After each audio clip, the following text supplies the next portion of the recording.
네, 지금 이제 선생님께 토지에 대해서 동영상으로 안내를 해드리기 이전에 계속해서 저도 여러 가지 이제 고민과 생각을 좀 많이 하고 있습니다. 아직 선생님에 대해서 정확하게 뵙지는 못했지만 그래도 10억 정도의 자금이시면 상당히 큰 자금력을 가지고 계신 거기 때문에 어떻게 해야 제대로 된 좋은 땅이라고 할 수 있는 물건을 안내를 해드릴지 지금 고민이 많아요. 어, 그래 제가 지금 취급하는 우선 지역을 잠깐 말씀을 드리면은요. 네. 제가 이제 강원도 쪽에 원주, 그리고 경기도의 평택, 경기도의 여주, 그리고 충남의 당진, 거의 요렇게, 그리고 하나 또 추가됐다고 하면 경기도 이제 용인이 최근 진출을 하고 있는 지역입니다. 이렇게 5개의 지역이 소위 말하는 전국에서 개발지라고 말을 할 수가 있습니다. 전국에서 저를 많이 찾아오시는데요. 대부분의 분들은 토지를 투자 목적으로 많이 관심을 갖고 알아보십니다. 그분들이 알아보시는 지역들이 거의 대부분이 위 5개 지역에서 판가름이 납니다. 그 외에 경상도나 전라도 지역 쪽에는 그 지역 분들이 관심이 있지, 가장 많은 인구가 몰려 살고 있는 수도권, 네, 서울을 중심으로 한 수도권에 있는 인구들, 네, 이쪽이 거의 2천만 명 이상이 계시잖아요. 이쪽 분들한테는 아무래도 서울과 수도권 인근 쪽 땅이 가장 인기가 좋습니다. 아무래도 정부에서도 네, 수도권 쪽을 더 집중적으로 개발을 하고 있는 그런 지금까지의 모습도 있습니다. 그렇기 때문에 제가 이제 원주, 평택, 여주, 용인, 당진의 땅을 취급을 많이 하고 있는데요. 선생님께서는 저한테 평택 토지를 딱 찍어서 말씀을 하셨습니다. 제가 큰 그림에서 잠깐 언급은 해드렸지만 거시적 관점에서 지금 평택은 당연히 늦었습니다. 지금 현재 시점에 평택 토지를 알아봐 달라고 하시는 분들은 딱 2가지 부류예요. 뭐냐면은 첫 번째는 전혀 모르는 초보 투자자분들, 그리고 두 번째는 네, 땅 가격이 올랐든 안 올랐든 그런 거에 상관없이 내가 직접 공장을 지어서 운영하거나 창고를 지어서 뭔가를 하거나 라고 할 수 있는 실수요자입니다. 네, 이렇게 딱 2부류의 분들이 평택 쪽 토지를 알아보고 계십니다. 그러면은 평택에서 땅을 알아보시려면은 기존 평택을 제외한 나머지 다른 도시들이 있지 않습니까? 뭐 안성도 그렇고 용인도 그렇고 수많은 주변에 다른 도시들이 있는데 그 도시들에서 가장 메인 쪽에 있는 땅들의 땅값의 거의 한 서너 배가 평택에는 형성이 돼 있다고 보셔도 무방합니다. 왜냐면은 평택은 이미 제3차 국토 종합 개발 계획에 언급이 돼 있던 서해안권 네, 개발의 핵심 축입니다. 그래서 화성시와 평택시가 그렇게 어마어마하게 개발이 된 겁니다. 지금은 3차를 훨씬 뛰어넘어서 4차 개발 계획이 이미 종료 시점에 와 있습니다. 네. 그래서 항상 모든 개발은요, 개발 계획을 먼저 발표를 하고 진행을 하는 겁니다. 그래서 발빠른 사람들은 이미 20년 전에 평택에서 토지 투자를 진행을 해 왔습니다. 이렇게 20년 전부터 진행이 왔던 게 20년 전에는 아는 사람만 극소수만 알았겠죠. 그리고 시간이 흐르면서 지금 거의 20년이 지난 다 지금 현재 상황에서는 네, 정말 초보 투자자분들도 네, 평택 노래를 부를 정도로 평택은 이미 유명해져 있습니다.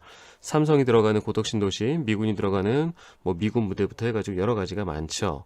네, 소위 말하면 일반적 관점에서는 평택은 네, 초보 투자자분들의 접근해서 돈을 벌 수 있는 그런 시장이 아닙니다. 하지만 토지는 거시적 관점으로 보는 게 아니에요. 거시적 관점이라는 것은 뭐 대한민국의 경제 성장률, 미국의 경제 성장률 이렇게 크게 보지만 대한민국에도 수많은 대기업, 중소기업, 중견기업들이 많잖아요. 그 기업들도 각각 하나하나 파보면 어디는 적자기업, 어디는 흑자기업이 구분이 되듯이 토지도 마찬가지입니다. 거시적 관점이 아니고 미시적 관점으로 봤을 때는 오직 토지 그 한 필지, 한 필지의 경쟁력만을 분석을 하고 우리가 투자 여부를 판단을 하게 됩니다. 그래서 토지가 정말 정보력 없고 자금력 없는 개미 투자자들이 접근을 해야 된다는 게 맞는 거고요. 이러한 미시적 관점으로 토지를 알려면은 인맥이 절대적으로 필요합니다. 토지는 공개되어 있는 시장이 아니고 폐쇄되어 있는 시장이에요. 토지 땅 주인들도 이 땅을 팔아달라고 할 때 주변 부동산이나 몇몇 사람들한테 의뢰를 하고 내놓게 됩니다. 그렇기 때문에 동시다발적으로 대한민국 모든 국민이 알 수 있는 주식과 같은 그런 식으로 시장이 오픈이 되어 있지 않기 때문에 좋은 땅이 나한테 소개를 받으려면 그 땅을 팔아달라고 하는 지주와 친분이 있는 공인중개사든 누군가를 알고 있는 인맥이 절대적으로 필요한 시장입니다. 그래서 미시적 관점에서는 좋은 땅을 좋은 가격에 좋은 구성 요소를 가지고 있는 땅을 찾아내야지만 할 수가 있는 거예요. 물론 쉬운 이야기는 아닙니다. 그래서 이제 제가 보는 관점에 토지들이 있습니다. 소위 저는 이걸 철학과 기준이라는 좀 이런 표현을 쓰는데요.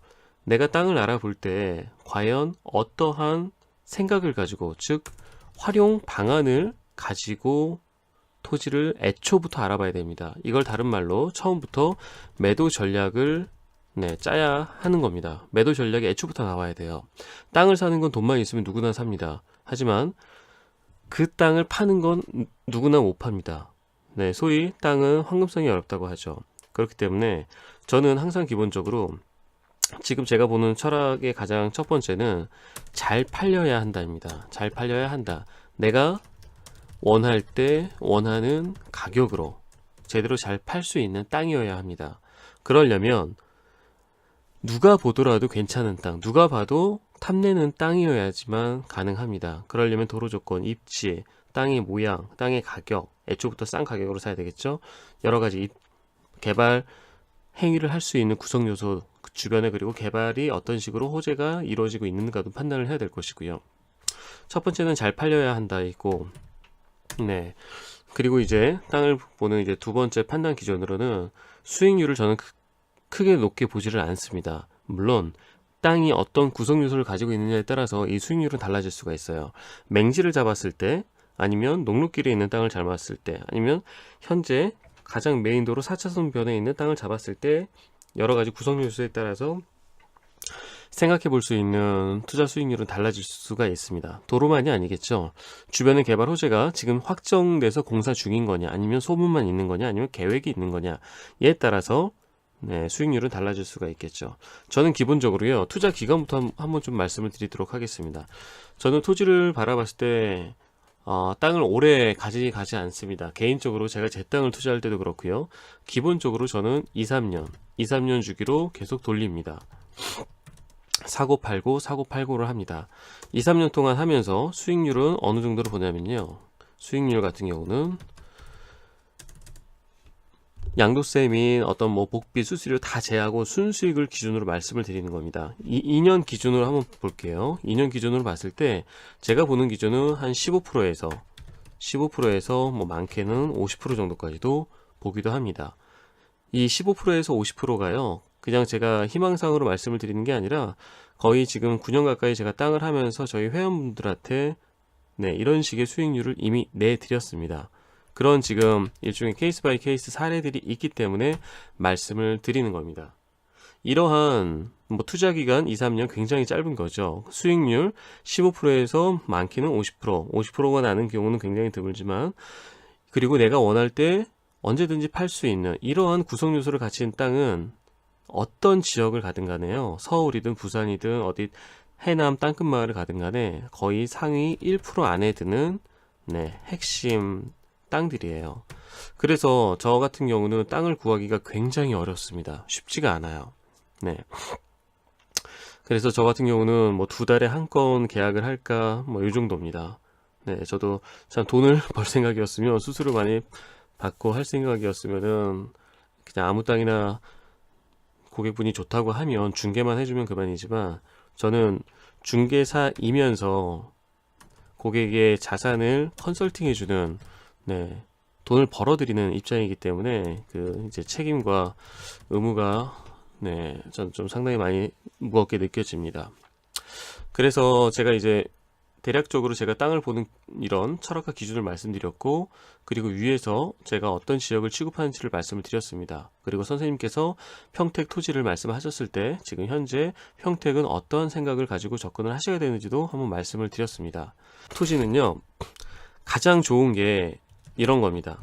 핵심, 네, 번화가 도심지 있지 않습니까? 도심지에 빈 땅을 싸게 사는 게 가장 좋습니다.